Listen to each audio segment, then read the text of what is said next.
بسم الله الرحمن الرحيم الحمد لله رب العالمين الرحمن الرحيم مالك يوم الدين.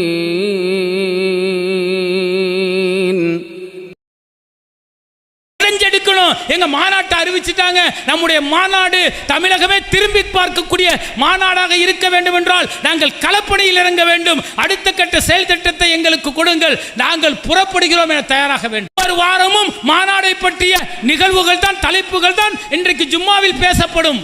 ஒரு ஜும்மாவிற்கு 10 நபர்களை புதிதாக நான் அழைத்து வருவேன். இதுதான் என்னுடைய செயல் திட்டம். என்னுடைய வாழ்க்கையின் பெரும்பகுதியை நான் பிரச்சாரத்திற்கே பயன்படுத்துகிறேன் என்றால் அந்த வாய்ப்பை அவர்களுக்கு பயன்படுத்தி தரணுமா இல்லையா, உருவாக்கி தரணுமா இல்லையா? எல்லா வீட்டிற்கும் பிரச்சாரம் இருக்கட்டும். அதை சொல்வதுதான் நமது கடமை. சொல்லிக்கொண்டே இருங்கள். அவர்களிடத்தில் உள்ளத்தை மாற்றக்கூடிய ஆற்றல் இறைவனுக்கு இருக்கிறது. அதை செய்ய வேண்டியது நமது கடமை. யார் அல்லாஹ்வுடைய அத்தாட்சிகளும் அல்லாஹ்வுடைய நேர்வழியையும் அருள்மறையின் மூலம் தெரிந்து கொண்டு அதை யார் பிறருக்கு சொல்லவில்லையோ அவர்களை அல்லாஹ் தஆலா சபிக்கின்றானாம். இஸ்லாமிய அழைப்பு பணியை செய்வது ஒவ்வொருவருக்கும் பொறுப்பாளர். இறைவன் கொடுத்த அந்த கடமை, இறை தூதர் கொடுத்த கட்டாயம். அந்த அழைப்பு பணியை, அந்த பொறுப்பை ஒவ்வொரு மூமினும் செய்தோம் என்று சொன்னால் என்ன மகத்துவம் தெரியுமா?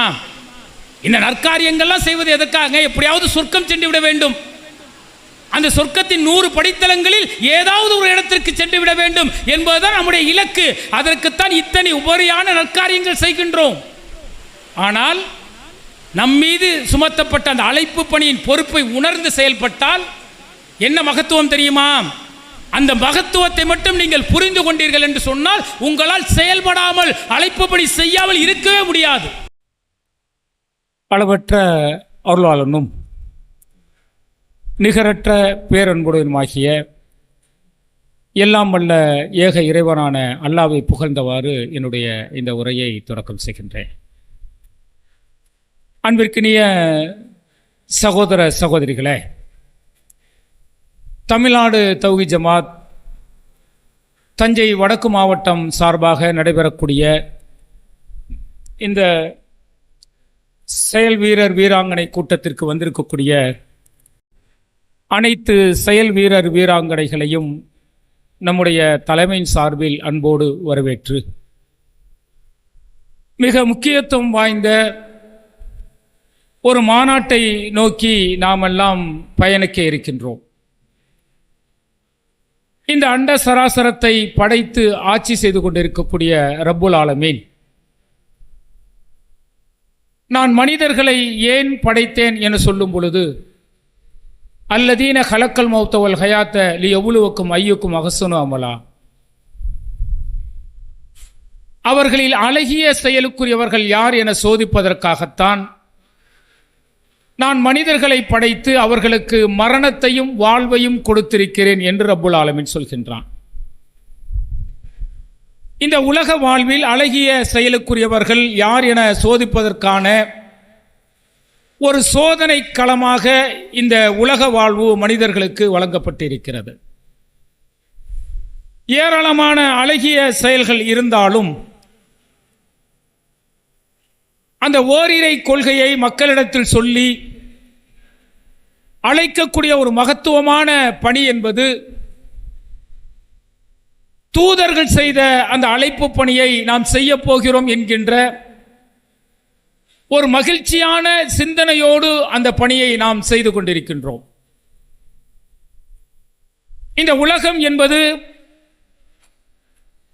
மனிதர்களுக்கு அற்பமானது, மறுமைதான் நிரந்தரமானது, அது மரணமில்லாதது. மரணமில்லாத அந்த வாழ்வில் நாம் சொர்க்கத்தை தேர்ந்தெடுக்கப் போகின்றோமா அல்லது நரகத்தை தேர்ந்தெடுக்கப் போகின்றோமா என்பதற்கான ஒரு சோதனை களம் இந்த உலக வாழ்வு. அப்ப வந்திருக்கக்கூடிய நாம் ஒரு மிகப்பெரிய இலக்கை நோக்கி பயணிக்க போகிறோம் என்று சொன்னால் அதனுடைய பிரதிபலன் என்ன என்பதை நாம் சிந்தித்து பார்க்க வேண்டும். மாநாடிற்கான தேதி அறிவிக்கப்பட்டு விட்டது. 1 மாத காலம் இருக்கிறது.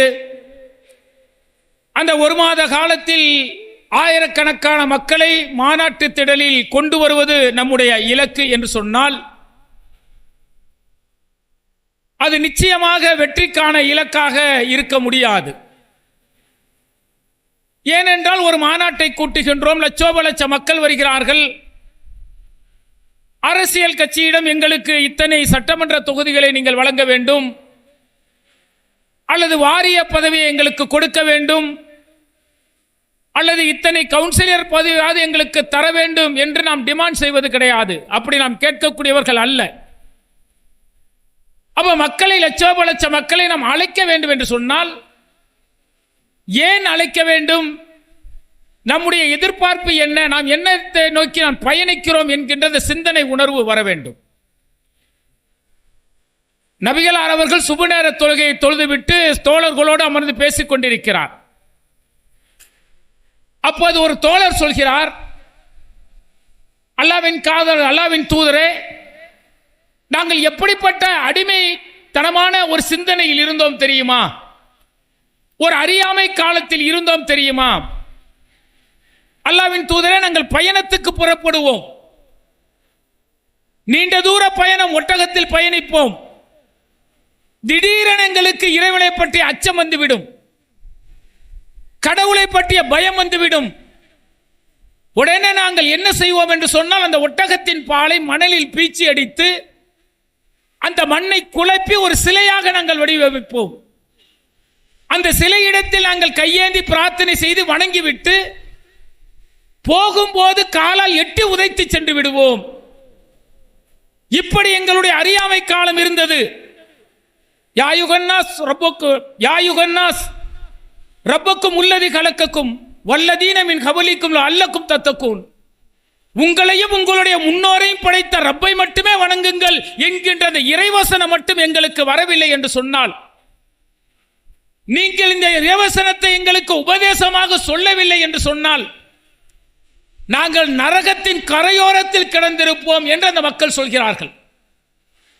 அல்லாஹ்வுடைய தூதர் அவர்கள் அந்த செய்தியை கேட்டு, என்னுடைய உம்மத் நரகத்திற்கு சென்றிருப்பார்களே, அந்த நரகத்திலிருந்து காப்பாற்றக்கூடிய உன்னதமான பணியை செய்யக்கூடிய வாய்ப்பை இறைவன் எனக்கு கொடுத்தானே என்று அல்லாஹ்விற்கு அல்லாஹ்வுடைய தூதர் அவர்கள் நன்றியை சொல்கிறார்கள். இந்த சம்பவத்தை இந்த மாநாட்டோடு நீங்கள் ஒப்பிட்டு பாருங்கள். ஒவ்வொரு காலகட்டத்திலும் ஒவ்வொரு பிரச்சாரத்தை நாம் கையில் எடுக்கின்றோம். சிறுகொழிப்பு மாநாடு என்று ஒரு இணை வைப்பின் விபரீதத்தை சொல்லக்கூடிய மாநாடை நாம் கையில் எடுத்தோம். அப்படி கையில் எடுக்கும் பொழுது தமிழ் பேசக்கூடிய அத்தனை மக்களிடத்திலும் இணை வைப்பின் விபரீதங்களை பற்றி பிரச்சாரம் செய்து கொண்டிருந்தோம். ஏன் என்று சொன்னால், இணை வைப்பை பற்றி அன்றைய மக்கள் அச்சமில்லாமல் இருந்தார்கள். சிறிதளவு கூட இணை வைப்பை பற்றிய பயம் இல்லாமல் இருந்தார்கள். பட்டி தொட்டி எங்கும் தமிழ் பேசக்கூடிய மக்களிடத்தில் ஆண்களும் பெண்களும் குழு குழுவாக போய் பிரச்சாரம் செய்கிறார்கள். அப்படித்தான் ஒரு வீட்டுக்கு போறாங்க. அந்த வீட்டில் நடந்த பிரச்சாரத்தின் புரட்சி என்ன தெரியுமா? அந்த குடும்பத்து பெண்கள், அந்த குடும்பத்து குழந்தைகள், அந்த குடும்பத்தில் இருக்கக்கூடிய உறுப்பினர்கள் எல்லாம் சேர்ந்து நம்முடைய நிர்வாகிகளை சொல்கிறார்கள், நீங்கள் மட்டும் எங்களுக்கு பிரச்சாரம் செய்யவில்லை என்று சொன்னால் நாங்கள் வழிகாட்டில் சென்றிருப்போம், மறுமையில் நரகத்திற்கு சென்றிருப்போம். எப்படிப்பட்ட பிரச்சாரத்தை நீங்கள் செய்தீர்கள் தெரியுமா? அன்றைக்கு பெண்கள் எல்லாம் எங்கள் வீட்டுக்கு வந்தார்கள். வந்து இணை வைப்பின் விபரீதத்தை சொன்னார்கள். யார் படைத்த இறைவனுக்கு இணை வைக்கின்றார்களோ, படைத்த இறைவனை மறுத்த நிலையில் மரணிக்கிறார்களோ, அவர்களுக்கு மறுமையில் நிரந்தர நரகம், அந்த நரகத்தின் அடித்தட்டில் அவர்களுக்கு கடுமையான வேதனை கொடுக்கப்படும், அவர்களுக்கு சொர்க்கம் ஹராமாக்கப்படும் என்ற பிரச்சாரத்தை எங்களுக்கு செய்தார்கள். நரக நெருப்பின் வேதனையை பற்றி சொன்னார்கள். நீங்கள் இங்கே பார்க்கிறீர்களே, இந்த நரக நெருப்பு மறுமையில் இருக்கு, இந்த நெருப்பு நரகத்தில் இருக்காது. இங்கு பார்க்கக்கூடிய நெருப்பை காட்டிலும் 69 மடங்கு சக்தி கொண்டதாக அந்த நரக நெருப்பு இருக்கும். அதில் நீங்கள் இணை வைத்து விட்டீர்கள் என்று சொன்னால், படைத்த இறைவனை மறுத்த நிலையில் மரணித்து விட்டீர்கள் என்று சொன்னால், அந்த நரக நெருப்பின் அடித்தட்டில் நீங்கள் வேதனை செய்யப்படுவீர்கள் என்று பிரச்சாரம் சொன்னார்கள். அது மட்டும் சொல்லவில்லை, ஒரு சிறிய நெருப்பில் உங்களுடைய குழந்தை கை வைத்து விட்டால் பதபதைக்கிறீர்கள், படபடக்கிறீர்கள். ஆனால் நீங்கள் இணை வைக்கக்கூடிய நிலையில் இருக்கிறீர்கள். இணை வைக்கக்கூடிய அத்தனை நிகழ்வுகளையும் உங்கள் குடும்பம் செய்து கொண்டிருக்கிறது. மறுமையில் 69 மடங்கு சக்தி கொண்ட நரக நெருப்பில் உங்களுடைய குழந்தைகளும் பேர பிள்ளைகளும் பொசுக்கப்பட்டால் என்ன நிலையாகும் சிந்தித்தீர்களா என்று பிரச்சாரம் செய்தார்கள். அந்த பிரச்சாரம் என்னை மட்டுமல்ல, என்னுடைய குடும்ப உறுப்பினர்களையே ஒட்டுமொத்தமாக ஏகத்துவத்தின் பக்கம் கொண்டு வந்து விட்டது. நாங்கள் வழிகாட்டில் இருந்தோம், இன்றைக்கு நேர்வழி பெற்று விட்டோம் என்று ஒரு கூட்டம் சொல்கிறதே, இதுதாங்க நமக்கு கிடைத்த வெற்றி. அன்றைக்கு அல்லாஹ்வுடைய தூதரை கரம் பிடித்து சொன்னார்களே, நாங்கள் நரக நெருப்பின் கரையோரத்தில் இருந்தோம், நீங்கள் வரவில்லை என்று சொன்னால் நாங்கள் நரகத்தில் நிரந்தரமாக இருப்போம் என்று சொன்ன வார்த்தையை இன்றைக்கு நம்முடைய சகோதரின் கரம் பிடித்து சொல்கிறார்களே, நாங்கள் வழிகாட்டில் சென்றிருப்போம், உங்களால் தான் நாங்கள் நேர்வழி பெற்றோமே, அந்த நேர்வழி எங்களுடைய தலைமுறைக்கு கிடைக்குமே, அது மிக சிறந்த பணியை நீங்கள் செய்திருக்கிறீர்களே என்று நம்மை பார்த்து சொல்கிறார்களே, நம்முடைய சகோதரியை பார்த்து சொல்கிறார்களே. இதுதாங்க நமக்கு கிடைத்த மிகப்பெரிய வெற்றி. எவ்வளவு செல்வங்கள் வரட்டும், எவ்வளவு புகழ் வரட்டும், எவ்வளவு பொருளாதாரம் வரட்டும், எதுவும் அருமையில் வெற்றி அல்ல. நான் பெற்ற அந்த ஏகத்துவத்தின் மகிமையை பிறருக்கு சொல்லி நேர்வழியின் பக்கம் அழைத்து வந்திருக்கின்றேனே, அதற்கு இறைவன் கொடுப்பானே மகத்துவமான மகிமை. அந்த மகிமை தான், மறுமை நன்மை தான் ஒவ்வொரு அடியானுக்கும் அவசியமானது. மாநாடு ஜூன் 22, ஒரு மாத காலம் இருக்கிறது. பொருளாதாரத்தை பற்றி சொன்னார்கள், அடுத்து எப்படி செயல்பட வேண்டும் என்ற செயல் திட்டத்தை எல்லாம் சொன்னார்கள். அது மட்டும் தான் நம்முடைய இலக்கா? அது மட்டும் தான் நம் மீது சுமத்தப்பட்ட பணியா? நம் மீது சுமத்தப்பட்ட பணி என்ன தெரியுமா? இறுதி தூதருக்கு பிறகு இந்த மார்க்கத்தை பிறரிடத்தில் சொல்ல வேண்டிய ஒரு மகத்துவமான பணியை நபிகளார் நம் மீது சுமத்திருக்கிறார்கள். அரபா உரை, ஒட்டுமொத்த மக்களும் நிற்கிறார்கள். இறுதி உரையின் பொழுது அல்லாஹ்வுடைய தூதர்கள் சொல்கிறார்கள், இன்றோடு இந்த மார்க்கத்தை அல்லாஹ் தஆலா பூர்த்தியாக்கி விட்டான். முஸ்லிமின் மார்க்கமாக இந்த மார்க்கத்தை அல்லாஹ் தஆலா பொருந்திக் கொண்டான். அவன் அன்பை அதன் மீது சொரிந்து விட்டான் என நபிகளார் சொல்லிவிட்டு அந்த மக்களிடத்தில் கேட்கிறார்கள், ஓ மக்களே, நான் உங்களிடத்தில் மார்க்கத்தை முழுமையாக சொல்லிவிட்டேனா என்று கேட்கிறார்கள். ஒட்டுமொத்த மக்களும் அமைதியாக நிற்கிறார்கள். இரண்டாவது முறை நபிகளார் கேட்கிறார்கள், ஓ மக்களே, என்னை இறைவன் தூதராக அனுப்பினான், நான் தூதுத்துவத்தை சிறப்பாக செய்திருக்கின்றேனா? அல்லாஹ்வுடைய தூதருடைய கேள்வி. இரண்டாவது முறையும் அமைதியாக நிற்கிறார்கள். மூன்றாவது முறை நபிகளார் அவர்கள் சொல்கிறார்கள், நான் 23 ஆண்டுகள் இறை தூத பணியை செய்திருக்கின்றேன், அந்த இறை தூதர் பணியை நான் சிறப்பாக செய்திருக்கின்றேனா? மார்க்கத்தை உங்களிடத்தில் முழுமையாக சொல்லிவிட்டேனா? ஒட்டுமொத்த மக்களை பார்த்து நாம் நேசிக்கக்கூடிய தூதர் கேட்கிறார். அப்போது ஒட்டுமொத்த மக்களும் சொல்கிறார்கள், அல்லாஹ்வின் தூதரே, எங்களிடத்தில் நீங்கள் மார்க்கத்தை முழுமையாக சொல்லிவிட்டீர்கள் என்று சொன்னார்கள் ஒருமித்த குரலில். நபிகளார் என்ன செய்தார்கள் தெரியுமா? தன்னுடைய ஆட்காட்டி விரலை வானத்தை நோக்கி காட்டி சொன்னார்கள், யா அல்லாஹ், இதற்கு நீ சாட்சி, நீ கொடுத்த மார்க்கத்தை இந்த மக்களிடத்தில் நான் முழுமையாக சொல்லிவிட்டேன் என்பதற்கு இறைவா நீ சாட்சி, நீ சாட்சி, நீ சாட்சி என 3 முறை கூறிவிட்டு அந்த மக்களிடத்தில் நபிகளார் சொல்கிறார்கள், ஓ மக்களே, உங்களிடத்தில் நான் மார்க்கத்தை முழுமையாக சொல்லிவிட்டேன். வந்திருக்கக்கூடிய மக்கள் உங்களுக்கு கிடைத்த செய்தி ஒன்றாக இருந்தாலும் சரி, அதை வராத மக்களிடத்தில் நீங்கள் சொல்லுங்கள், அவர்கள் உங்களை காட்டிலும் இந்த மார்க்கத்தை புரிந்து கொண்டு பயணிப்பார்கள். இந்த அழைப்பு பணியை நான் உங்கள் மீது சுமத்துகிறேன் என்று நபிகளார் சொன்னார்கள். எப்படிப்பட்ட மகத்துவமான பணியா? மார்க்கம் பூர்த்தியாகிவிட்டது. இந்த மார்க்கத்தை இறைவன் பூர்த்தியாக்கி விட்டான். கிடைத்த செய்தி ஒன்றாக இருந்தாலும் அதை பிற மக்களிடத்தில் சொல்ல வேண்டிய மகத்துவமான பணியை நான் உங்கள் மீது சுமத்தி இருக்கிறேன் என்று நபிகளார் சொன்னார்களே, அந்த வார்த்தைக்கு நான் மகத்துவம் கொடுத்திருக்கிறோமா? சிந்தித்து பாருங்கள். கொடுக்க வேண்டும், கொடுக்க வேண்டும். நான் என்னுடைய மனைவி மக்களை காட்டிலும், உற்றார் உறவினரை காட்டிலும், இந்த உலக இன்பங்களை காட்டிலும், சொத்து சுகங்களை காட்டிலும், எனக்கு பாதுகாப்பு தரும் என இருக்கும் இல்லம் இருக்கிறது, என்னுடைய வீடை காட்டிலும் நான் நபிகளாரை நேசிக்கிறேன் என்றால் நேசத்தை எப்படி வெளிப்படுத்துவது? நேசத்தை எப்படி வெளிப்படுத்துவது? நபிகளார் என்ற ஒன்றை செய்ய சொன்னார்களே, அந்த பணியை என் இறுதி மூச்சு வரை செய்தால்தான் நான் தூதரை நேசிக்கின்றேன். தூதரை நேசிக்காதவர்கள் உண்மை மூமினாக இருக்க முடியாது.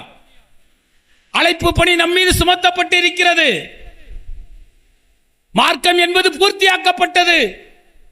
மார்க்கத்தில் இல்லாத புதுமைகளை உண்டாக்கினால் மறுமையில் அது குறித்து கேள்வி கேட்கப்பட்டு நரகத்தில் தள்ளப்படுவார்கள். எச்சரிக்கை வசனம் என்னுடைய உள்ளத்தில் இருக்கிறது. பிறருக்கு சொல்லணும் இல்ல, சொல்றதுக்கு தான் இந்த மாநாடு. மாநாடு எதற்கு என்று சொன்னால், இன்னும் 1 மாத கால திட்டம். இல்லத்தில் போய் அமைதியாக இருப்பதற்காக அல்ல.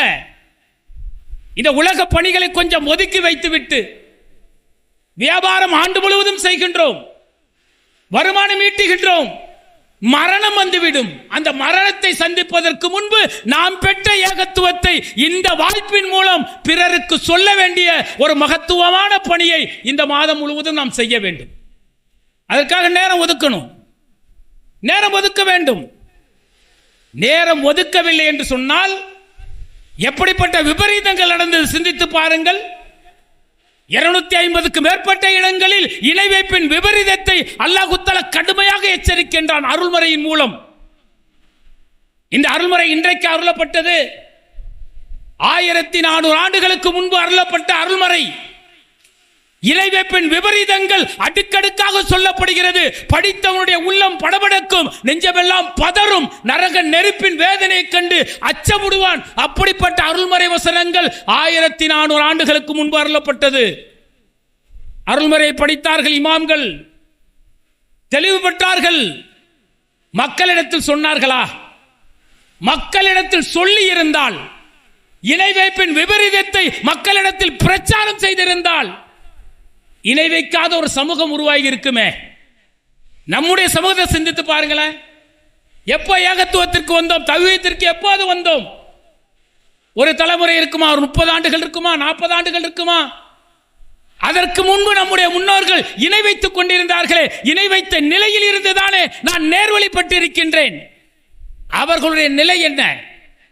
அவர்களுக்கு இந்த ஏகத்துவத்தின் மகிமையை சொல்லாத அந்த இமாமார்கள் இருக்கிறார்களே, அவர்களை சிந்தித்து பாருங்கள். சொல்லி இருந்தால் ஏகத்துவம் மகிமை மக்களுக்கு கிடைத்திருக்கும். இணை வைக்காத ஒரு சமூகம் இன்றைக்கு நாடு முழுவதும் உருவாகி இருக்கும். மன இச்சையை மார்க்கமாக்கினார்கள். மனதில் தோன்றியதெல்லாம் மார்க்கம் என்று சொன்னார்கள். கொஞ்சம் கொஞ்சமாக அரபி மொழியில் மொழியாக்கம் செய்யப்பட்ட தமிழ் மொழி நமக்கு கிடைத்த பிறகு, அருள்மறையின் வசனங்களின் ஒவ்வொரு அர்த்தங்களும் நமக்கு புரிந்த பிறகு, இப்படிப்பட்ட வழிகாட்டில் இருக்கிறோமே, அச்சப்பட்டோமே, அந்த அச்சம் நம்மை நேர்வழிப்படுத்தியது. அந்த நேர்வழி பிறருக்கு கிடைக்க வேண்டும். முஸ்லிமாக இருக்கிறார்கள், படைத்த ரப்பை ஏற்றுக்கொண்டிருக்கிறார்கள், அல்லாஹ்வுடைய தூதரை ஏற்றுக்கொண்டிருக்கிறார்கள், அருள்மறை தன்னுடைய இறைவேதம் என நம்புகிறார்கள். உலாய்க்கல் அதினஸ்தரவுல் அலாலத்த பில் ஹுதா, நேர்வழியை விட்டு வழிகேட்ட ஒரு சமூகம் இருக்கின்றானே, அந்த நேர்வழியை விட்டு வழிகேட்டை வாங்கிய சமூகம் இஸ்லாமியர்களாக இருக்கிறார்களே. இணை வைக்கக்கூடிய அத்தனை நிகழ்வுகளையும் செய்கின்றார்களே. தர்காக்கள் போகிறார்கள். பிரார்த்தனையே ஒரு வணக்கம், படைத்த ரப்பிடத்தில் தான் கேட்க வேண்டும் என்று அல்லாஹ் தஆலா சொல்கின்றான். ஆனால் இன்றைக்கு படைப்பினங்களிடத்தில் பிரார்த்தனை செய்து கொண்டிருக்கக்கூடிய ஒரு கூட்டம் இருக்கிறதே, நேர்வழியை விட்டு வழிகேட்டை வாங்கிய கூட்டம். யார் இவர்களுக்கு பிரச்சாரம் செய்வது?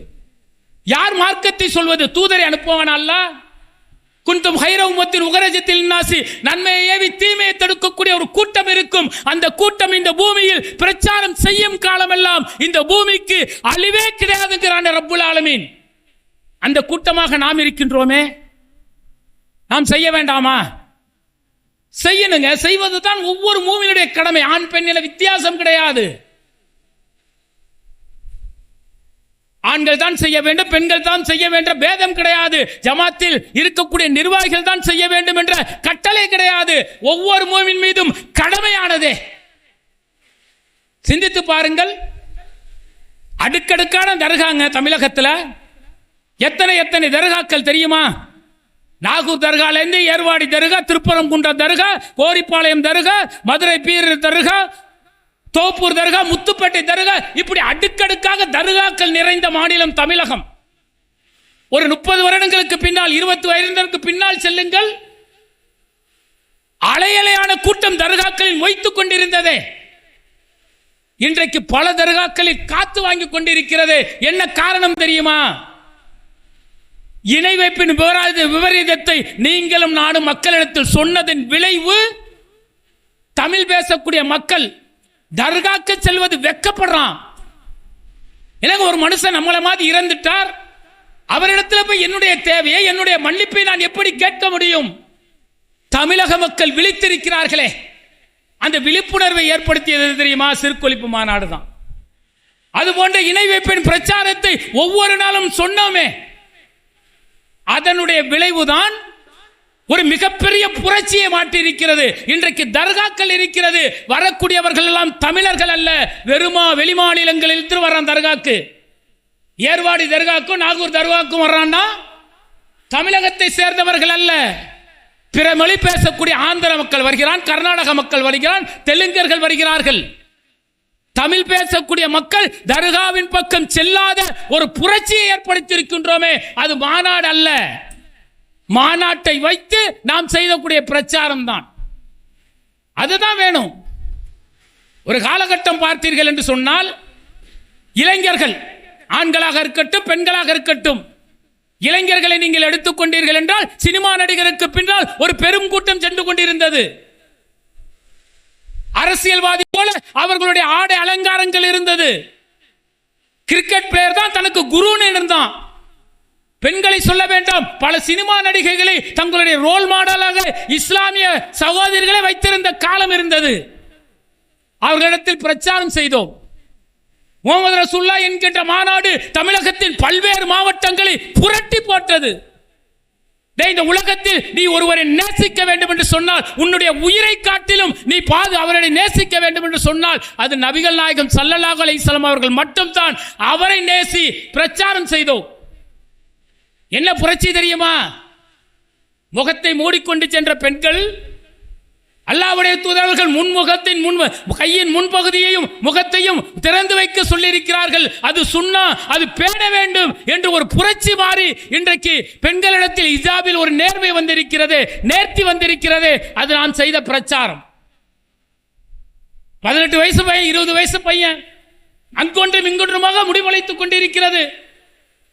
பார்ப்பதற்கு அருவருப்பாக இருந்தாலும் பரவாயில்லை என வைத்துக் கொண்டு இங்கும் அங்கும் சுட்டுக் கொண்டிருக்கின்றானே, ஏப்பா தாடி எடுக்கல?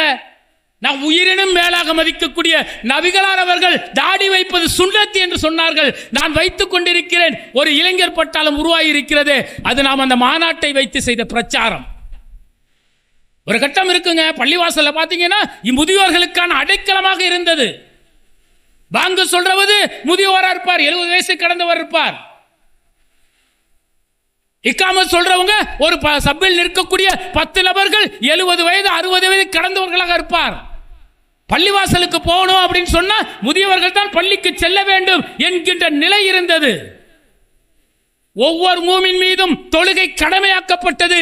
மரணம் வந்துவிடும். அந்த மரணத்துக்கு முன்பு வணக்க வழிபாடுகளை நீங்கள் நிறைவேற்றுங்கள். மறுமையில் முதல் கேள்வியே உங்களுடைய தொழுகை பற்றி இருக்கும். அச்சமூட்டி எச்சரிக்கை செய்தோம். இன்றைக்கு இளைஞர்கள் கூட்டம் பள்ளிவாசலை நிரப்பிக் கொண்டிருக்கிறதே. எப்படி வந்தது இந்த பிரச்சாரம்? நாம எல்லாத்தையும் கேட்டுட்டு போய் வீட்டில் உட்கார்ந்தா வருமா? வராது. அல்லாஹ் நன்மையை ஏவி தீமையை தடுக்கக்கூடிய ஒரு கூட்டமாக நாம் மாறினோம். நபிகளார் நம் மீது சுமத்திய பணியை உணர்ந்து செய்தோம். அதனால் இந்த புரட்சி ஏற்பட்டது. அந்த புரட்சியை செய்யணும் இல்லைங்க, அதுக்கு தாங்க மாநாடு. ஏதோ பொழுதை கழிப்பதற்காக இங்கு கூடவில்லை. செயல் வீரர் கூட்டம், வீராங்கனை கூட்டம் என்பது அடுத்த 1 மாத காலம் நாம் என்ன செய்ய போகிறோம் என்பதற்கான செயல் திட்டத்தை வகுக்கக்கூடிய இடம் இந்த இடம். வந்திருக்கிறோம், ஆலிமாக்கள் படிச்சிருக்கிறோம். ஜமாத்தை தன்னோடு இணைக்கக்கூடிய எத்தனையோ சகோதரிகள் குடும்ப வேலைகளை காட்டிலும் ஒவ்வொரு வினாடியும் ஜமாத்தின் நலனை பற்றியே சிந்திக்கக்கூடிய சகோதரிகள். ஒரு மாசத்துல நம்ம என்ன செய்ய போறோம், எத்தனை பெண்களிடத்தில் மார்க்கத்தை சொல்ல போகிறோம், திட்டம் தீட்ட வேண்டுமா இல்லையா? தீட்டணுங்க. ஒவ்வொரு 10 சகோதரிகள், 5 சகோதரிகள் மக்களிடத்தில் சொல்ல வேண்டும். எத்தனை பேரை மாநாட்டுக்கு கூட்டு வந்தீங்கிறது 2வது கேள்வி. எத்தனை பேரை நேர்வழிப்படுத்தினீர்கள் என்பது 3வது கேள்வி. ஒவ்வொரு சகோதரியும் ஒவ்வொரு சகோதரனும் சொல்ல வேண்டும், தளர்ந்து விடக்கூடாது. சொல்வது கடமை. நபிகளார் சொன்னார்கள், தளர்ந்து விடவில்லை. தளர்ந்த பொழுது நபிகளாருக்கு அல்லாஹ் தஆலா என்ன கட்டளையிட்டான் தெரியுமா? இரவு பகல் பாராமல் நபிகளார் பிரச்சாரம் செய்கிறார்கள். எந்த அளவிற்கு தெரியுமா? கைஃப தக்ஃபுரூன பில்லாஹி வ குன்தும் அம்வாத்தன் அஹ்யாக்கும் சும்ம யுமீத்துக்கும் சும்ம யுஹ்யிக்கும் சும்ம இலைஹி துர்ஜஊன்.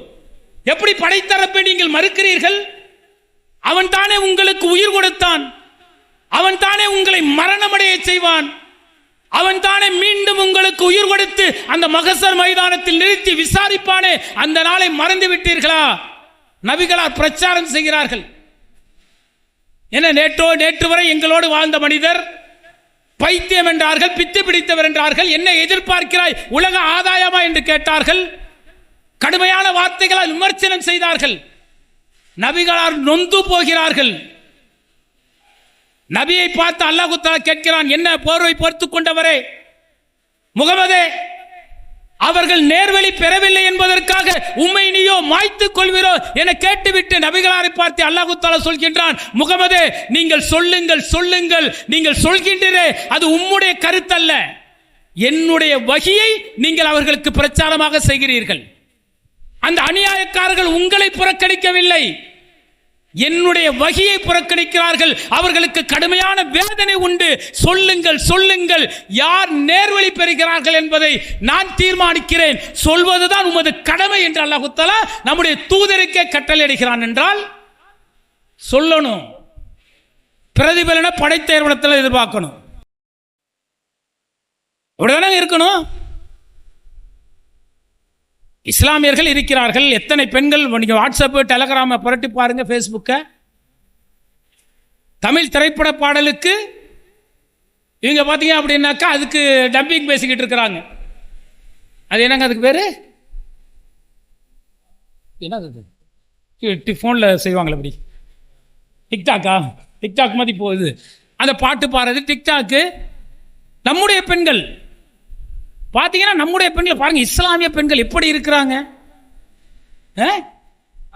ஷார்ட்ஸ், ஆமாம், அந்த ஷார்ட்ஸ் படத்தெல்லாம் போடுறான். எப்படி நம்மளுக்கு ஆச்சரியம், எப்படியெல்லாம் இருக்காங்க.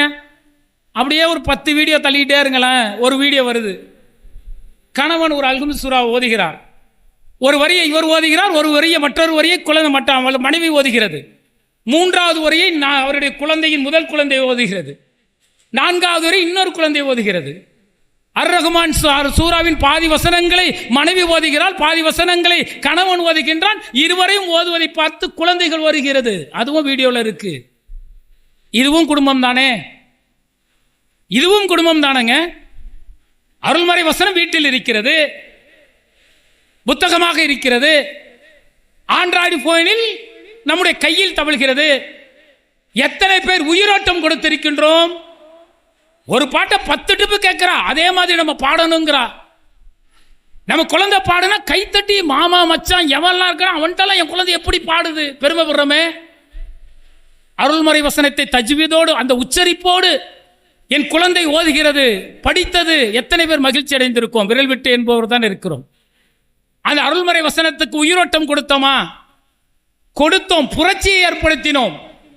அல் குர்ஆன் மாநாடு என்று ஒன்றை நடத்தினோமேங்க. என்ன புரட்சி தெரியுமா? எப்படிப்பட்ட புரட்சி ஏற்பட்டது தெரியுமா? ஒரு போன் வருது எங்களுக்கு, ஆனால் நான் இஸ்லாத்தை ஏற்றுக்கிட்டேன் அப்படின்னு ஒரு பொண்ணு சொல்லுது. பெண் சொன்ன கூட நம்முடைய உள்ளம் என்ன சிந்திக்கும்? இது யாரோ லவ் பண்ணி இருக்கும் போல இருக்கு, நான் இஸ்லாத்தை ஏற்றுக்கிறேன் அப்படின்னு சொல்லிட்டு யாரையும் லவ் பண்ணியாமான்னு கேட்குறோம். இல்லைன்னா கண்டிப்பாக நான் யாரையும் லவ் பண்ணலை, நான் இஸ்லாத்தை ஏற்றுக்கொள்ளணுங்கிறது. எப்படி ஏற்றுக்கிட்டேன்னு கேட்குறோம், எப்படி விரும்பினேன்னு கேட்குறோம். ஆனா என்னுடைய தோழி அந்த அருள்மறையை படித்துக் கொண்டிருப்பாள், குரானை படித்துக் கொண்டிருப்பாள், நானும் வாங்கி படித்தேன். அந்த ஒவ்வொரு வசனமும் என்னை சிந்திக்க வைத்தது.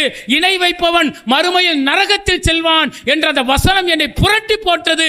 நான் இஸ்லாத்திற்கு வர வேண்டும். ஓடோடி வந்து கேட்கிறாள். எந்த காதல் கிடையாது, எந்த கன்றாவி கிடையாது. அருள்மறை வசனம் மாற்றிய புரட்சி. ஏமா நீ இஸ்லாத்துக்கு வரணும்னா 18 வயசு பூர்த்தி ஆகணுமாமா? 17 வயசு 18 வயசு ஆகிறதுக்கு 10 நாள் இருக்கிறது, டைம் இருக்க, பண்ண முடியாதுங்கிறோம். பெரிய குடும்பத்தை சேர்ந்த பெண் சொல்கிறார், நான் வீட்டுக்கு சென்றால் என்னை அடைத்து வைத்து விடுவார்கள். நான் இஸ்லாத்தை நேசிப்பது என்னுடைய குடும்பத்திற்கு தெரிந்து விட்டது. நான் எங்காவது செல்ல வேண்டும், ஏதாவது செய்யுங்கள்ங்கிறோம். நாங்கள் சொல்றோம் அப்படியெல்லாம் முடியாதுமா, 18 வயசு கழிச்சு வா, போன அனுப்பியாச்சு. போன பெண் வீட்டுக்கு செல்லவில்லை. ஒரு பெண் விடுதியில் தங்கிவிட்டு 10 நாள் கழிச்சு நம்மளே மறந்துட்டோம். 10வது நாள் போன் அடிக்கிறா, எனக்கு 18 வயசு பூர்த்தி ஆயிருச்சு, எனக்கு இன்னைக்கு அபிடவிட் போட்டு என்ன தாவா சென்டருக்கு அனுப்புங்க அப்படின்னு ஒரு பெண் வருகிறாளே. அவளை மாற்றியது காதல் அல்ல, கன்றாவி அல்ல, ஒரு அருள்மறை வசனம் ஏற்படுத்திய புரட்சி. நாம கொடுத்த திருக்குரான் செய்த அந்த பிரச்சாரம் அவரை நேர்வழிப்படுத்தி விட்டது. இன்றைக்கு இஸ்லாத்தில் ஒரு சாலிகான குடும்ப பெண்ணாக மாறி இருக்கின்றாளே. இது அருள்மறை குரான் மாநாடு நடத்திய புரட்சி தெரியுமா? இந்த புரட்சி நம்முடைய வாழ்வில் நடக்கணும், நம்முடைய மாவட்டத்தில் நடக்கணும். எல்லாரும் புறப்பட வேண்டும். தௌஹீத் எழுச்சி மாநாடு என்று தஞ்சை மாவட்டத்தில் அறிவித்திருக்கிறார்களே, தலைப்பை பற்றி என்றைக்காவது சிந்தித்து பார்த்திருக்கீங்களா? எல்லா மாநாடும் நடத்துறாங்க. சமூக விழிப்புணர்வு மாநாடு. ஒவ்வொரு பகுதியை பார்த்தீங்கன்னா இந்திய நாட்டின் சுதந்திரத்துக்காக இஸ்லாமியர்கள் செய்த தியாக மாநாடு. எல்லா மாநாடையும் நடத்துறோம். தஞ்சையில மட்டும் தௌஹீத் புரட்சி மாநாடு. ஏன் எழுச்சி மாநாடு? ஏன்? தௌஹீத்திற்கு விதை ஊன்றிய மாவட்டம். லட்சோப லட்ச மக்களுக்கு ஏகத்துவத்தை பின்பற்ற வேண்டும் என புரட்சியை ஏற்படுத்திய பெண்களும் ஆண்களும் நிறைந்த மாவட்டம். கொஞ்சம் புரட்டி பாருங்களேன். மாநாடு நடந்துச்சு, பேரணி நடந்துச்சாங்க. இன்றைய வரைக்கும் வரலாற்றில் புரட்டி போடக்கூடிய ஒரு பேரணி என்று சொன்னால் அந்த பேரணியை நம்ம நடத்தினமே கும்பகோணத்தில் திணறியதே. அந்த கூட்டம் தான் இன்றைக்கு தமிழகம் முழுவதும் ஆகியது. இன்னைக்கு சென்னை புரட்சி மாறி இருக்கலாம், அதற்கு விதை ஊன்றியவர்கள் நாம். ஏகத்துவத்தை விளக்கமாக உடனடியாக புரிந்து கொண்டவர்கள் நாம். சொன்னோன்னா எல்லாரும் புரிஞ்சுக்குவாங்க. எனக்கு வீட்டுக்கு பின்னாடி முன்னாடி என்னுடைய சகோதரிகள், என்னுடைய சகோதரர்கள் இலை வைத்துக்கிட்டு இருக்கானுங்க. அவனுக்கு நம்ம பிரச்சாரம் சொல்லி இருக்கிறோமா? சொல்லணும். சொன்னால் அவர்களும் உணர்வார்கள், அவர்களும் புரிந்து கொள்வார்கள். புரிந்து கொள்ளக்கூடிய பணியை நாம் செய்தோம் என்று சொன்னால் நிச்சயமாக இந்த ஏகத்துவ எழுச்சி மாநாடு இருக்கிறது, அது மீண்டும் ஒரு புரட்சியை தஞ்சை மாவட்டத்தில் ஏற்படுத்தும். அவ செயல் திட்டங்கிறது ரொம்ப ரொம்ப முக்கியமானது. அந்த செயல் திட்டங்களை வகுக்க வேண்டிய பணி ஒவ்வொரு பெண்களுக்கும் ஒவ்வொரு ஆண்களுக்கும் இருக்கிறது. இன்னைக்கு ஒரு பொது கூட்டம் கூட்டி இருந்தா எல்லோரும் வந்திருப்பார்கள். ஆனா கூட்டியது என்ன? செயல் வீரர் வீராங்கனைகள் கூட்டம். எல்லோரும் வீரர்கள், எல்லோரும் வீராங்கனைகள். என்ன செய்ய போகிறோம் என்பதற்கு ஆலோசிப்பதற்காக, அடுத்த கட்ட செயல் திட்டத்தை வடிவமைப்பதற்காக இங்கு வந்து அமர்ந்திருக்கின்றோம். 30 நாள்ல எப்படி செயல்பட போறோம், எப்படிப்பட்ட பிரச்சாரத்தை எடுக்க போறோம் சிந்திக்க வேண்டும். கிளை தலைவர் நோட்டீஸ் தரல, கிளை செயலாளர் எங்களை போக சொல்லல, கிளை பொருளாளர் எங்கள்கிட்ட ஒண்ணுமே சொல்லல, இதுவெல்லாம் பதில் கிடையாது. கிளை செயலாளரும் கிளை தலைவரும் கிளை நிர்வாகிகளும் குடஞ்செடுக்கணும். எங்க மாநாட்டை அறிவிச்சுட்டாங்க. நம்முடைய மாநாடு தமிழகமே திரும்பி பார்க்கக்கூடிய மாநாடாக இருக்க வேண்டும் என்றால் நாங்கள் களப்பணியில் இறங்க வேண்டும். அடுத்த கட்ட செயல் திட்டத்தை எங்களுக்கு கொடுங்கள், நாங்கள் புறப்படுகிறோம் என தயாராக வேண்டும். ஒவ்வொருவரும் போகணும். அது மட்டும் செய்யக்கூடாது. 1 மாத காலம் நம்முடைய சகோதரிகள் இருப்பார்களே, ஜமாத்தோடு தொடர்பில்லாமல் இருப்பார்கள், நெருங்கிய தோழியாக இருப்பார்கள். கொஞ்ச நேரம் குழம்பை தாளிச்சு விட்டு நம்மள்கிட்ட பேசிட்டு போய் அடுத்த குழம்பை வைக்கக்கூடிய அளவிற்கு நம்மிடத்தில் நெருக்கமாக இருப்பார்கள். என் கனவை அப்படி பண்ணிட்டாண்டு பல்வேறு புகார்களை அன்பாக நம்மிடத்தில் பகிர்ந்து கொள்ளக்கூடியவர்கள் இருப்பார்கள். அவர்கள் எல்லாம் நம்மிடத்தில் நெருக்கமா இருக்கக்கூடியவங்க. அவங்களை என்ன செய்யணும் தெரியுமா? 5 வார ஜும்மாலையும் ஒரு 10 பெண்களை அந்த பள்ளிக்கு அழைத்து வரக்கூடிய செயல் திட்டத்தை நீங்கள் எடுக்க வேண்டும். ஒவ்வொரு வாரமும் மாநாடை பற்றிய நிகழ்வுகள் தான், தலைப்புகள் தான் இன்றைக்கு ஜும்மாவில் பேசப்படும். அந்த இடத்துல வந்து உட்கார வச்சிருங்க. ஆண்களாக இருந்தாலும் சரி, பெண்களாக இருந்தாலும் சரி. ஒரு ஜும்மாவிற்கு 10 நபர்களை புதிதாக நான் அழைத்து வருவேன். இதுதான் என்னுடைய செயல் திட்டம். ஜும்மால உட்கார வைங்க. அங்கு சொல்லக்கூடிய அருள்மறை வசனங்களும் நபிகளாருடைய அந்த பொன்மொழிகளும் அவர்களுடைய உள்ளங்களை புரட்டி போடும். நாம அப்படிதான் இணைவிச்சுக்கிட்டு இருந்தோம், தர்காக்கு போயிட்டு இருந்தோங்க. ஒவ்வொரு நாளும் மௌலிதுக்களும் ஃபாத்தியாக்களும் நம்முடைய வீடுகள் நடந்தது. ஏதோ ஒருவர் சொன்ன பிரச்சாரம், ஏதோ ஒரு அருள்மறையின் வசனம் என்னுடைய உள்ளத்தில் நெருப்பாக பட்டு கொண்டது. மிகப்பெரிய தீப்பிழம்பாக மாறி என்னுடைய வாழ்க்கையின் பெரும்பகுதியை நான் பிரச்சாரத்திற்கே பயன்படுத்துகிறேன் என்றால் அந்த வாய்ப்பை அவர்களுக்கு பயன்படுத்தி தரணுமா இல்லையா? உருவாக்கி தரணுமா இல்லையா? உருவாக்கி தர வேண்டியது நமது கடமை. ஒவ்வொருவரும் பிரச்சாரம் செய்யணும். ஒவ்வொரு இடத்திற்கும் ஒவ்வொரு வகையான பிரச்சார களத்தில் களங்காண வேண்டும். தமிழகத்தில் ஒவ்வொரு பகுதியிலிருந்து வந்திருக்கிறீங்க. எங்களுடைய ஊரில் எந்த வீட்டுக்கும் பிரச்சாரம் செய்யல அப்படின்னு ஒரு வீட்டை கூட சொல்லக்கூடாது. எல்லா வீட்டிற்கும் பிரச்சாரம் இருக்கட்டும். அந்த சுன்னத் ஜமாத் முத்தவள்ளியுடைய மனைவியாக இருக்கட்டும், அரசியல் பிரமுகரின் பெரிய குடும்பத்தின் குடும்பமா பெண்ணாக இருக்கட்டும், எல்லோருக்கும் சொல்லுங்கள். சொல்வதுதான் நமது கடமை. சொல்லிக்கொண்டே இருங்கள். அவர்களிடத்தில் உள்ளத்தை மாற்றக்கூடிய ஆற்றல் இறைவனுக்கு இருக்கிறது. அதை செய்ய வேண்டியது நமது கடமை. இன்னைக்கு ஒரு கூட்டம் இருக்குங்க. இந்த காசாநாடு புதூர்னு ஒரு கிராமங்க நம்ம மாவட்டத்தில். அல்லா சாமிங்கிறான். ஒரு 50 குடும்பங்கள் அந்த கிராமத்தில் இருக்கிறது. அவர்கள் இஸ்லாமியர்கள். இஸ்லாமியர்களோடு இணைந்து கொண்டு மாற்று மத மக்களும் அல்லா சாமிக்கு நாங்க 10 நாள் விரதம் இருக்காங்கிறான். பூ வைக்கிறான், பொட்டு வைக்கிறான், பாத்திர பண்டங்கள் படைச்சு அல்லா சாமியை கும்பிட்டு வரோம்ட்டு பள்ளிவாசலை சுத்தி சுத்தி வந்து ஒரு கொழுக்கட்டை மாதிரி ஒன்றை வச்சு அங்கே ஃபாத்தியா ஓதிட்டு போறான். இது எங்க நடக்குது? நம்ம மாவட்டத்தில் நாம் இருக்கக்கூடிய பக்கத்தில் நடந்து கொண்டு இருக்கிறது. அவன் அல்லாஹ் இருக்கிறான் என நம்புகின்றான். ஆனால் இணை வைப்பு என்ற ஒரு நிகழ்வை செய்யக்கூடிய அந்த மனிதனை நேர்வழிப்படுத்தக்கூடிய இஸ்லாமியர்களும் இணைந்து அந்த அல்லா சாமியை தூக்கிட்டு போறோம் அப்படின்னு அலைஞ்சுகிட்டு இருக்கானே, அவனுக்கு பிரச்சாரம் செய்வது யார்? செய்யணுமுங்க. நம்ம நேர்வழிப்பட்டுட்டோங்க. நிறைய ஹதீஸை கேள்விப்பட்டிருப்போம். மீன் பிடிக்கக்கூடிய சமூகம் என்ன ஆனது? இறைவன் தடுத்தான் என்பதற்காக ஒரு கூட்டம் ஒதுங்கி கொண்டது. இறைவன் தடுத்ததை மீறி ஒரு கூட்டம் அந்த மீனை பிடித்தது. இறைவன் சொன்னான் என்பதற்காக மீனை பிடிக்காமல் மீன் பிடித்த கூட்டத்திற்கு பிரச்சாரம் செய்தார்களே ஒரு கூட்டம், அவர்களை மட்டும்தான் நல்லா காப்பாற்றினான். என் அளவில் நான் ஏகத்துவத்தை பெற்றுவிட்டேன் என்பதற்காக என் அளவில் நான் இருந்துவிடக் கூடாது. இறைவன் சொன்ன செய்தியை பிறருக்கு பிரச்சாரம் செய்வது என்னுடைய கடமை. நாம அருள்மறையை படிக்கிறோம்ல, எல்லோரும் படிக்கிறோம்லங்க. அருள்மறை வசனத்துக்கு உயிரோட்டம் கொடுத்திருக்கிறோமா? சிந்தித்து பாருங்கள். அத்தமுருன் அன்னாஸ பில் பிர்ரி வத்தன்ஸவுன அன்ஃபுஸகும் அன்தும் தத்லூனல் கிதாப அஃபலா தாக்கிலூன். அருள்மறையை படிக்கக்கூடிய என்னுடைய அடியார்களே, அடுத்தவருக்கு நன்மை செய்யுமாறு அறிவுறுத்தக்கூடிய என்னுடைய அடியார்களே, உங்களை நீங்கள் சிந்திக்க மாட்டீர்களா? அருள்மறை வசனம் கேட்கிறது. அல்லாஹ் கேட்கிறான். அருள்மறையை படிக்கிறவங்க படிச்சுட்டு பிரச்சார மக்களுக்கு உபதேசம் செய்கிறோம். நாம எந்த அளவில் இருக்கிறோம்? அல்லாஹ் கேட்கிறான். தன்னைத்தானே கேட்க வேண்டும் என்று அல்லாஹ் சொல்கின்றான். கேட்டார்கள் நபித்தோழர்கள். அபூ ஹுரைரா ரலியல்லாஹு அன்ஹு அவர்கள் நிறைய ஹதீஸை அறிவித்த ஒரு நபித்தோழர். நபிகளார் அவர்கள் மரணித்து விடுகிறார்கள். மரணித்த பிறகு தன்னுடைய தோழர்களோடு பேசிக் கொண்டிருக்கிறார். அப்படி பேசிக் கொண்டிருக்கும் போது அந்த தோழருக்கும் அபூ ஹுரைரா ரலியல்லாஹு அவர்களுக்கும் ஒரு கருத்து வேறுபாடு ஏற்பட்டு விடுகிறது. அபூ ஹுரைரா அவர்கள் கோபமாக என்ன செய்கிறார்? நான் இனி ஒருபோதும் மக்களுக்கு பிரச்சாரம் செய்ய மாட்டேன் என சொல்லிவிட்டு வீட்டுக்கு சென்று விடுகிறார். வீட்டுக்கு சென்ற அபூ ஹுரைரா அவர்களுக்கு உள்ளமெல்லாம் படபடைக்கிறது, நெஞ்சமெல்லாம் பதபதைக்கிறது, கண்களில் நீர் கொப்பளிக்கிறது.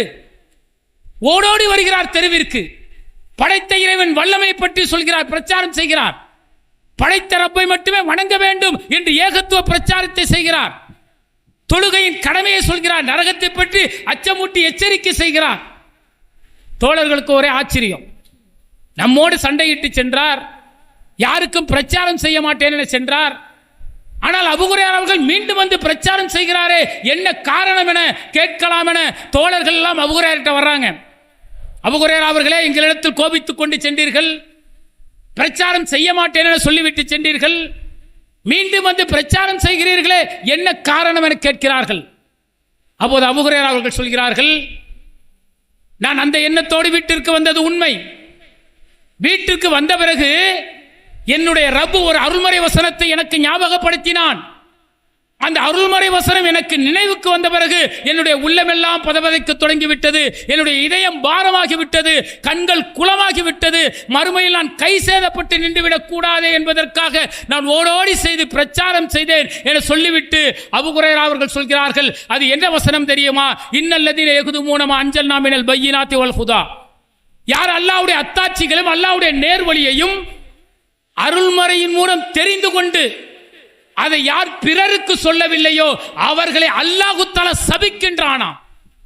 அல்லாஹ் மட்டும் சபிக்கவில்லையாம், அவனால் படைக்கப்பட்ட கோடான கோடி வானவர்களும் சபிக்கிறார்கள் என்கின்ற அருள்மறை வசனம் அபூ ஹுரைரா அவர்களை நடுநடுங்க செய்து விட்டதாம், இதயத்தை பாரமாக்கி விட்டதாம், கண்களை குளமாக்கி விட்டதாம். எனக்கு என்ன ஆக்கியிருக்கு சிந்திச்சு பாருங்க. ஒவ்வொருவரும் சிந்திங்க, இந்த வசனம் எனக்கு என்ன பாதிப்பை ஏற்படுத்தியிருக்கிறது.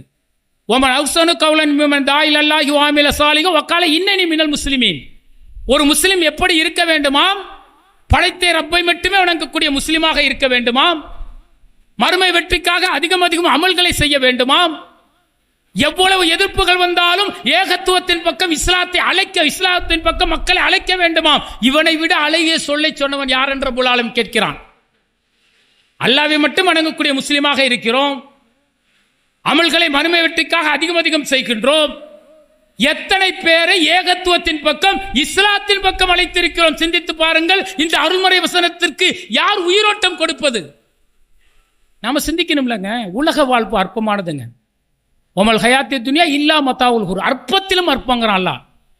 அற்பம்னு சொல்லல, அற்பத்திலும் அற்பங்கிறான். நபிகளார் சொல்கிறார்கள், இந்த உலகம் எப்படிப்பட்டது தெரியுமா?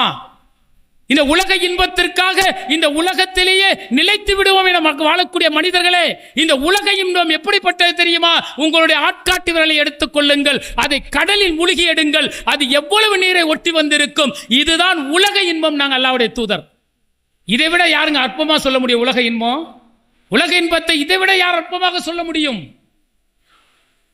நம்ம எல்லாத்துமே பிரச்சாரம் பண்றதுக்கு, தாவா பணி செல்வதற்கு ஒவ்வொரு காரணம் காட்டுறவங்க. மனைவி இருக்கிறா, மகள் இருக்கிறா, பீஸ் கட்டணும், தொழில் இருக்கு, வியாபாரம் இருக்கு, 10 மணிக்கு கடையை திறந்தாதான் வியாபாரம் நடக்கும். இத்தனை விஷயங்களை எல்லாம் சொல்கின்றோமே, இதெல்லாம் இந்த உலக இன்பத்திற்காகத்தானே. ஆனால் அல்லாஹ்வுடைய தூதர்கள் சொல்கிறார்கள், உங்களுடைய ஆட்காட்டி விரலை கடலில் மூழ்கி எடுங்கள், அது எவ்வளவு நீரை ஒட்டி வந்திருக்கும். இதுதான் உலக இன்பம். நாங்க அற்பம் தானே இந்த உலக இன்பம். மறுமைதான் மரணம், நிம்மதியானது, மரணம் இல்லாதது. அல்லாஹ் தஆலா ஒவ்வொரு முறையும் நமக்கு பாடம் நடத்துறாங்க. நாம தாங்க பாடம் படிப்பதில்லை. மரணம் வருங்கிறது எச்சரிக்கின்றான். நிறைய செய்தியை கேட்டிருப்போம். புயல் காற்று அடித்தது, ஒரு சமூகம் அழிந்தது. மலையை புரட்டி போட்டான், ஒரு சமூகம் அழிந்தது. பல சமூகங்களை அல்லாஹ் தஆலா அழித்திருப்பதை அத்தாட்சி மூலம் அருள்முறையில் விளக்குகின்றான். படிக்கின்றோம், உணர்வு இல்லை. ஆனால் உணர்த்தக்கூடிய கண்முன் சம்பவங்களை காட்டுகின்றான். கொரோனா வந்தது, லட்சோப மக்கள் மரணித்தார்களே. இந்த திரும்பி கொரோனா வந்துச்சுங்கிறான். லட்சோப மக்கள் மரணித்தார்கள். கட்டுக்கட்டாக பணம் வைத்திருப்பவன் இது வெற்று காகிதம் என வீசி எறிந்தான். இரவில் தூங்கியவர்கள் காலையில் விழிக்கவில்லை. கேரளா வயநாடு மண் சரிவில் நூற்றுக்கணக்கான இஸ்லாமிய மக்கள், இஸ்லாம் அல்லாதவர்கள் மண்ணோடு மடிந்து போனார்கள். மரணம் வரும் என்பதை அல்லாஹ் தஆலா சொல்லிக் கொண்டிருக்கின்றான். நாம பாடம் படிக்கிறது இல்லை, நாம பாடம் படிப்பதில்லை. மரணம் வந்துவிடும். அந்த மரணத்துக்கு முன்பு மறுமைக்காக என்ன சேர்த்து வைத்திருக்கிறேன்? என்னிடத்தில் இறைவன் கேட்டால் என்ன சொல்ல போகிறேன்? அப்ப நாம பதில் சொல்லணும்னா அழைப்பு பணியை செய்யணும், மார்க்க பணியை செய்யணும். நாம் செய்த பணியை, நாம் கண்ட ஏற்றுக்கொண்ட ஏகத்துவத்தை பிறருக்கு செய்யணும், சொல்லணும். இறுதியாக நாம நோன்பு வைக்கிறோம், ஜக்காத் கொடுக்கிறோம், உபரியான தொழுகை, தஹஜி தொழுகையிலிருந்து சுன்னத் தொழுகை 12 ரக்காய் தொழுதா சொர்க்கம் நிச்சயம், எல்லாம் செய்கின்றோம்.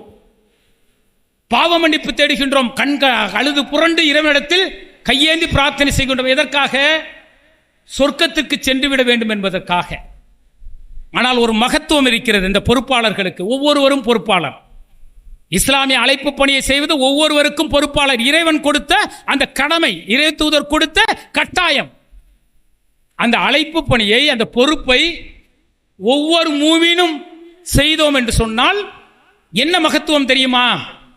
இந்த நற்காரியங்கள்லாம் செய்வது எதற்காக? எப்படியாவது சொர்க்கம் சென்று விட வேண்டும். அந்த சொர்க்கத்தின் 100 படித்தளங்களில் ஏதாவது ஒரு இடத்திற்கு சென்று விட வேண்டும் என்பதுதான் நம்முடைய இலக்கு. அதற்குத்தான் இத்தனை உபரியான நற்காரியங்கள் செய்கின்றோம்.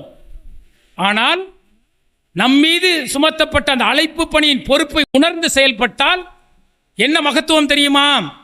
அந்த மகத்துவத்தை மட்டும் நீங்கள் புரிந்து கொண்டீர்கள் என்று சொன்னால் உங்களால் செயல்படாமல் அழைப்பு பணி செய்யாமல் இருக்கவே முடியாது.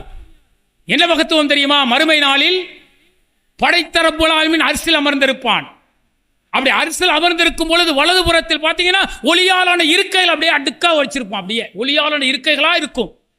அதில் இந்த பூமியில் ஒவ்வொரு அடியானும் தன்னுடைய பொறுப்பை உணர்ந்து, எந்த பொறுப்பாக இருக்கட்டும், அந்த பொறுப்பை உணர்ந்து செயல்பட்டிருந்தால் அவர்களை அல்லாஹு தஆலா அழைத்து தன்னுடைய வலதுபுறத்தில் உட்கார வைப்பான். அப்படியே வரிசை அந்த ஒளியாலான இருக்கையில் அப்படியே வரிசை அமர வைத்து விட்டு அத்தோடு நிறுத்தவில்லையாம், அவர்களுடைய கரங்களை ஒளிமிக்க கரங்களாக மாட்டுகின்றானா. சுப்ஹானல்லாஹ், எவ்வளவு பெரிய மகத்துவங்க! அல்லாஹ் தன்னுடைய வலதுபுறம் உட்கார வைத்து ஒளியாலான இருக்கையில் அமர வைத்து நம்முடைய கரங்களை ஒளிமிக்க கரங்களாக மாற்றுகிறான் என்றால் இதற்காக எதையும் இழப்பதற்கு நாம் தயாராக வேண்டும். பொருளாதார நெருக்கடி, குடும்பத்தில் நெருக்கடி, வருமானத்தில் நெருக்கடி, என்ன ஆக போகிறதோ பயம். அல்லா தகாஃபு வலா தஹஸனு, அச்சப்படாதீர்கள், கவலைப்படாதீர்கள். அல்லாஹ்வை மட்டுமே நம்பி இருக்கக்கூடிய முஸ்லீமாக இருந்தால் ரப்புல் ஆலமீன் என்ன செய்கின்றானாம்? ஒரு வானவரை ஒரு இடத்தில் இறக்கி, நீங்கள் அச்சப்படாதீர்கள், கவலைப்படாதீர்கள், உங்களுக்கு வாக்களிக்கப்பட்ட சுவனம் கொடுக்கப்பட்ட தீரும் என்று நற்செய்தி கூறுகிறார்களாம். அந்த நற்செய்தியை நாம் பெற வேண்டும் என்றால் நம்மீது சுமத்தப்பட்ட அழைப்பு பணியை செய்ய வேண்டும். இந்த இடத்திலிருந்து நம்ம கலைஞ்சி போறோம், திரும்ப மீண்டும் ஒரு இடத்தில் சந்திக்க போகிறோம் மாநாட்டில். அந்த இடம் எப்படி இருக்கட்டும் தெரியுமா? மனநிறைவாக நான் இவ்வளவு மக்களிடத்தில் பிரச்சாரம் செய்திருக்கின்றேன், இத்தனை மக்கள் அந்த பிரச்சாரத்தின் வழியாக நேர்வழி பெற்றிருக்கிறார்கள். யா அல்லாஹ், இந்த உலக ஆதாயத்திற்காக இதை செய்யவில்லை, உன்னுடைய அன்புக்கும் உன்னுடைய கருணைக்கும் உன்னுடைய பாசத்திற்கும் செய்தேன் என்று நம்முடைய உள்ளம் பரிசுத்தமாக அந்த இடத்தில் இருந்தது என்று சொன்னால் நம்முடைய பணிகளை அல்லாஹ் தஆலா ஏற்றுக்கொண்டு மகத்துவமான கூலியை மறுமையில் தருவான் என்று கூறி என்னுடைய உரையை நிறைவு செய்கின்றேன். வாகிதவானா அல்ஹம்துலில்லாஹி ரப்பில் ஆலமீன். அஸ்ஸலாமு அலைக்கும் வரஹ்மத்துல்லாஹி வபரகாத்துஹு.